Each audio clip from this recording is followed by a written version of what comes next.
Nos vœux de bonheur et de prospérité vous accompagnent en cette nouvelle année. Mesdames et messieurs, chers investisseurs, c'est un réel plaisir de vous retrouver pour ce premier numéro de l'an 2021. Comme à l'accoutumée, nous partagerons avec vous le bilan des cotations au niveau de la Bourse régionale des valeurs mobilières. Restez avec nous tout de suite après le jingle.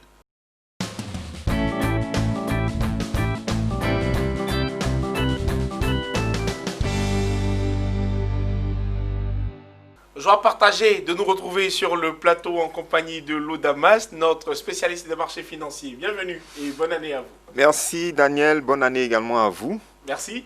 D'accord, nous souhaitons que l'année 2021 soit une excellente année pour vous et également pour votre famille. Et ces vœux-là vous sont réitérés, Lodamas. Merci Daniel. Sans plus tarder, nous rentrons de plein pied dans ce premier numéro de l'an 2021. C'est quoi le bilan des indices principaux ? Alors, en ce qui concerne les indices principaux, on note que le BRVM10 est passé de 120,83 à 115,66 points, soit une baisse hebdomadaire de 4,28%. Le BRVM Composite a clôturé à 132,23 points, soit une chute hebdomadaire de 3,06%. Et qu'est-ce qu'on retient du bilan des indices sectoriels ? Alors, en ce qui concerne les indices sectoriels, il faut savoir que le BRVM Industrie a progressé de 1,14%. Le BRVM Service Public a trébuché de 4,65%. Le BRVM Finance a observé un repli hebdomadaire de 3,25%. Le BRVM Transport est resté stable à 361,99 points. Le BRVM Agriculture a enregistré une hausse hebdomadaire de 3,93%. Le BRVM Distribution a baissé de 0,46% et le BRVM haut secteur s'est maintenu à 370,16 points. Le bilan des 4 plus fortes progressions de la semaine fait également partie du point des marchés financiers hebdomadaires. Lodamas, qu'est-ce qu'on retient des 4 plus fortes hausses de la semaine ? Alors, en ce qui concerne les 4 plus importantes hausses du marché des actions, on note que le titre Nestlé Côte d'Ivoire est passé de 375 à 430 francs CFA, ce qui représente une hausse hebdomadaire de 14,67%. La valeur Palmsea a terminé son parcours en affichant une cotation de 2475 francs CFA, soit une accélération de 10%. Le titre Crown CM Côte d'Ivoire est passé de 195 à 210 francs CFA, soit une augmentation hebdomadaire de 7,69%. En ce qui concerne le titre Sicor Côte d'Ivoire, sa valeur boursière est passée de 1230 à 1320 francs CFA, soit un gain hebdomadaire de 7,32%. Et qui parle des 4 plus fortes hausses de la semaine, parle également des 4 plus fortes régressions.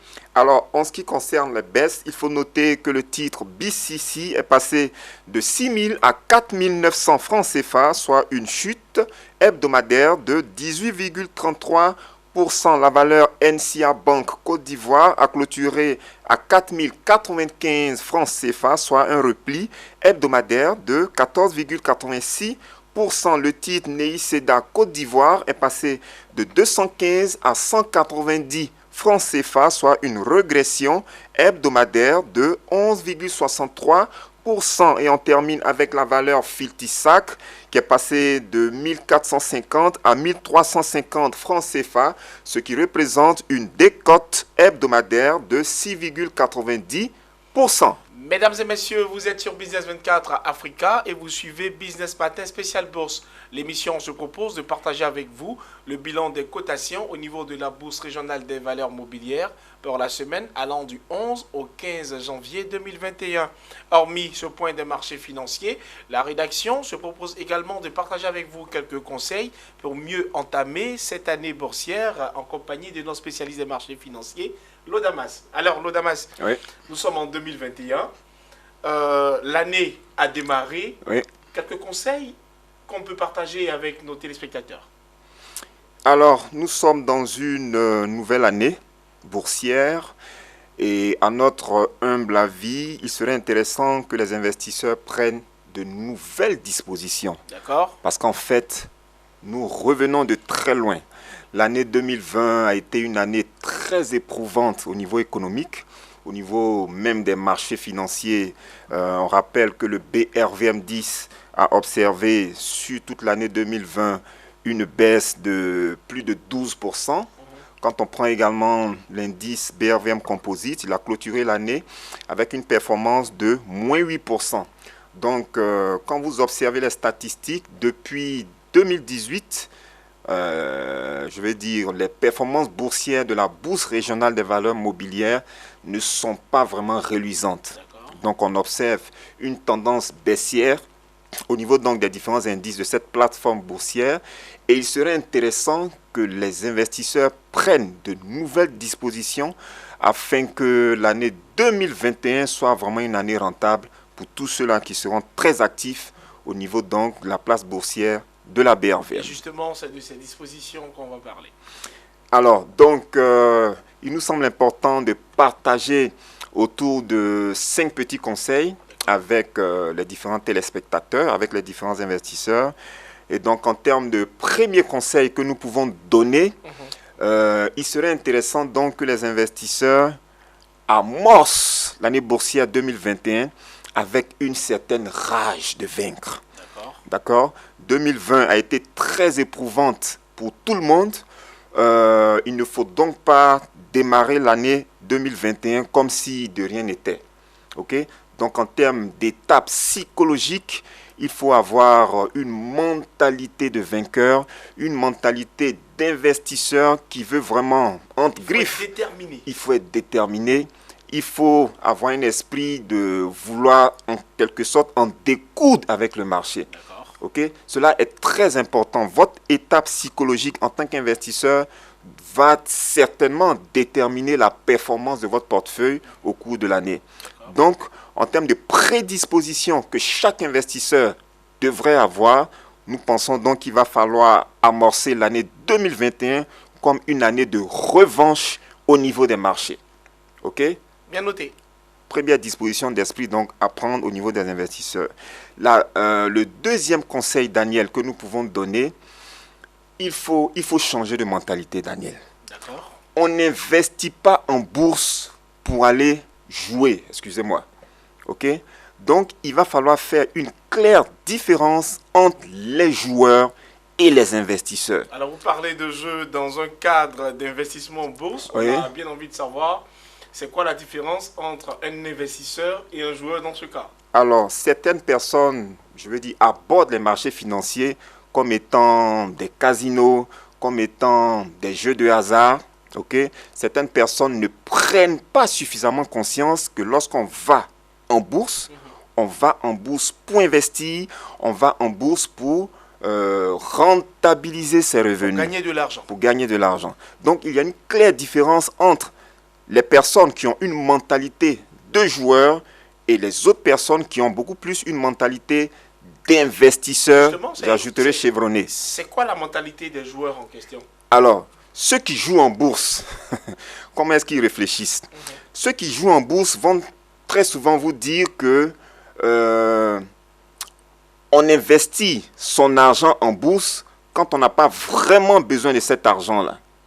Je reformule leurs affirmations. Ils vous diront par exemple que l'argent que vous investissez en bourse, il faut être prêt à le perdre. Il faut être psychologiquement prêt à le perdre. Okay? Donc, si vous n'êtes pas prêt à perdre une somme d'1 million, n'allez pas investir en bourse. Ça, c'est la mentalité du joueur. L'investisseur va vous dire, même s'il met 10 francs CFA, 50 francs CFA, 500 000 francs CFA, 1 million de francs CFA, cet argent-là est tellement important pour lui. Donc, quand il investit cet argent en bourse, il doit lui accorder une attention particulière. OK? Donc, un investisseur, même si les montants ne sont pas importants, pour lui, il n'a pas le droit de perdre son argent en bourse. Donc, il fait très attention dans la constitution de son portefeuille. Il fait très attention dans la gestion de son portefeuille.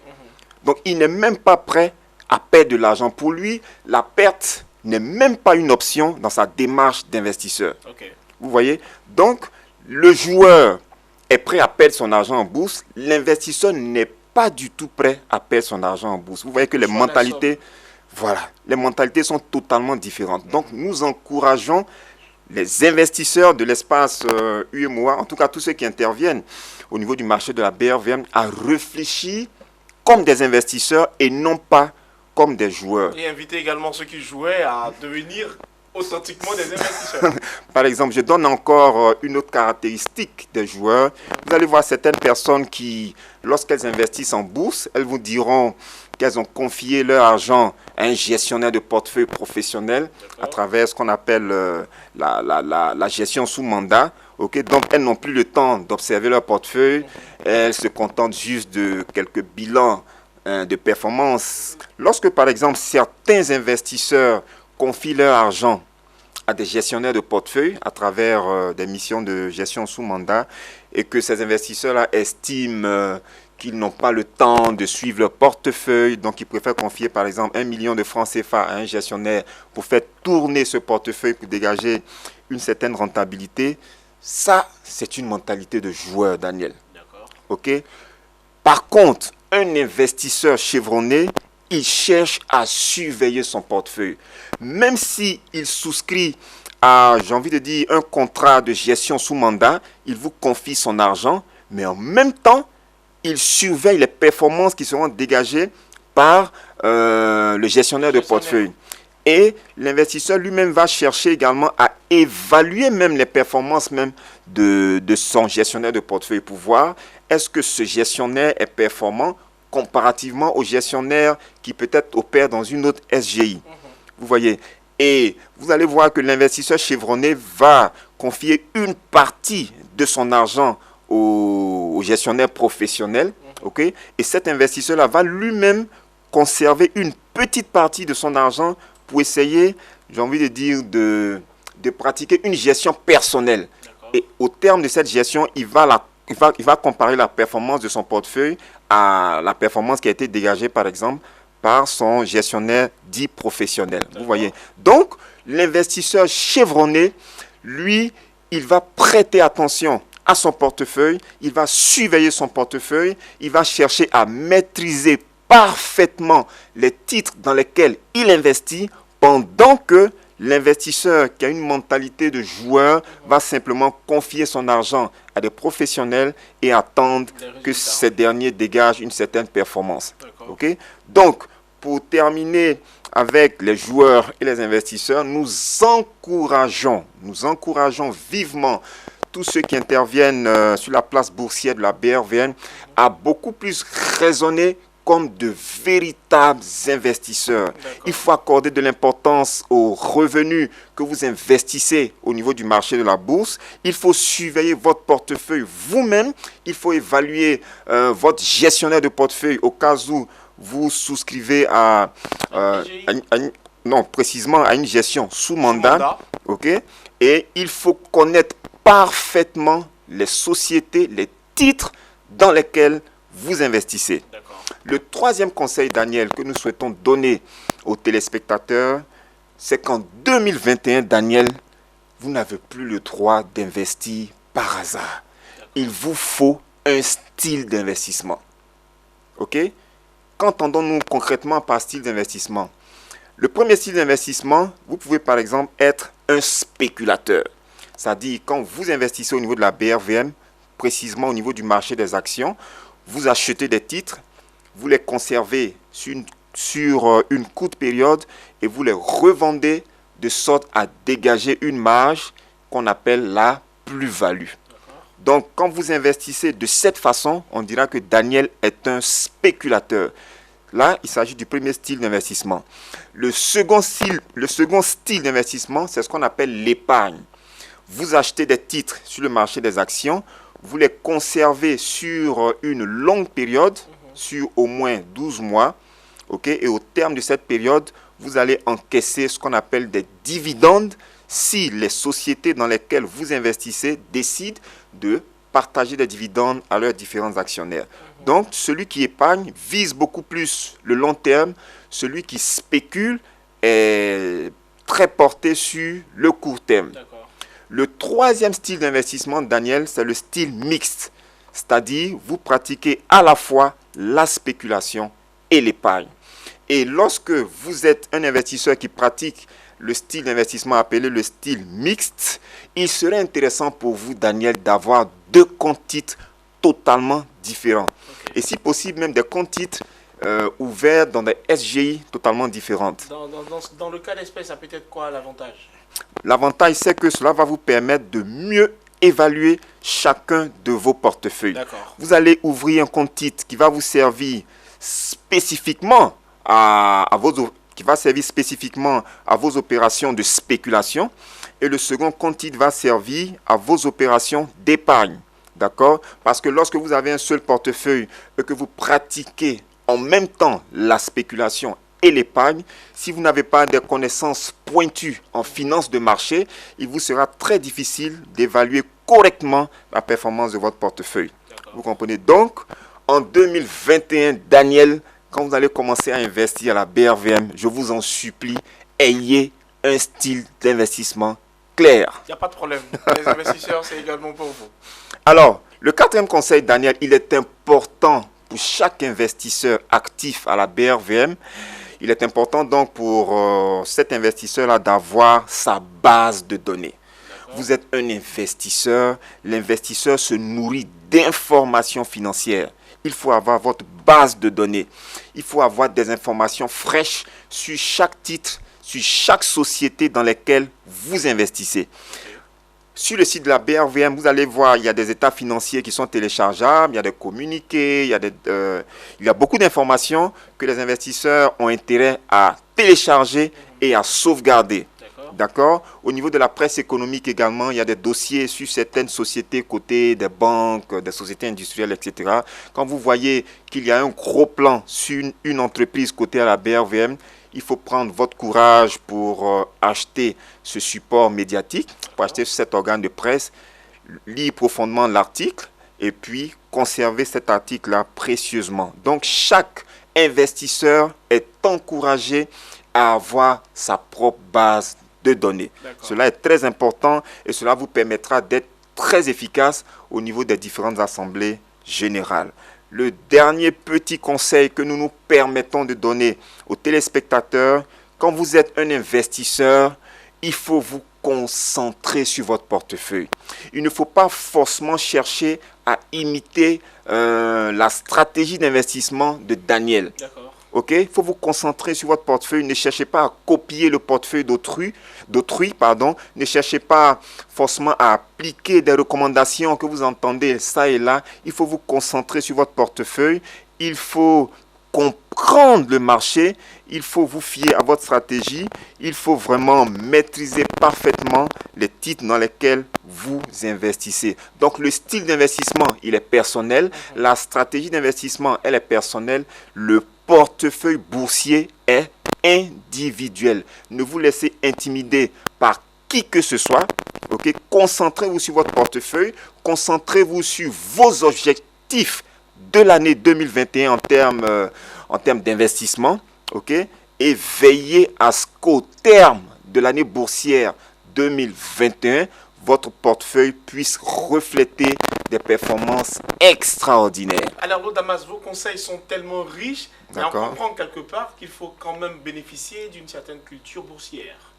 Oui, lorsque vous investissez en bourse, il faut vous cultiver en permanence. Donc, il va falloir être à l'affût de séminaires assez crédibles pour renforcer vos compétences, vos connaissances au niveau des techniques d'investissement, au niveau de la connaissance du marché. Il va falloir également acheter des livres qui parlent de finances de marché, etc. Mais je vais dire, lorsque par exemple vous assistez à un séminaire de formation, évitez de rester dans trop de théorie. D'accord? Il faut être pragmatique.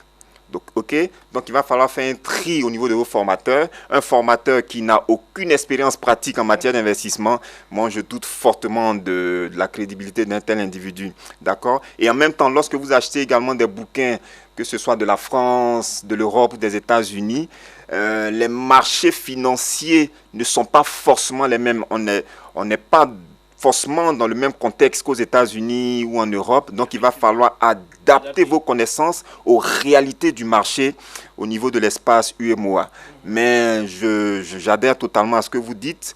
La nécessité de développer la culture boursière dans l'espace UEMOA, elle est vraiment évidente. Donc, nous encourageons tous les investisseurs à renforcer en permanence leurs connaissances en ce qui concerne les investissements en bourse. Merci Allo Damas. Merci Daniel. Nous vous invitons, chers téléspectateurs, chers investisseurs, à mettre ces différents conseils en pratique. Pour l'heure, nous vous disons au revoir. Merci de nous avoir suivis. Bonne suite de programme sur Business 24 Africa.